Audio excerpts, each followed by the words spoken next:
pagpasok namin sa dambana, mapapatingala ka agad dahil tatambad sa iyo ang napakagandang church mural with scenes from the Last Supper, and ang altar tampok ang imahe ng banal na awa o ang Divine Mercy. Version of the painting by Skemp. Ang nasa altar ay ipininta ni Jose Seling Marasigan.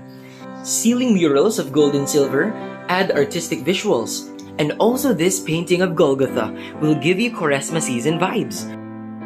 Ang larawan ng Divine Mercy ay base sa mga aparisyon kay Saint Faustina Kowalska na nagsimula noong February 22, 1931. Nakasulat sa diaries niya na ang kanang kamay ni Jesus ay nakataas bilang pagbabasbas at ang kaliwa naman ay nakahawak sa kanyang dibdib na naglalabas ng liwanag, pula at puti na sumasagisag sa dugo at tubig na dumali noong saksakin siya ni Longinos upang tiyakin na patay na siya noong siya'y nakapako sa krus.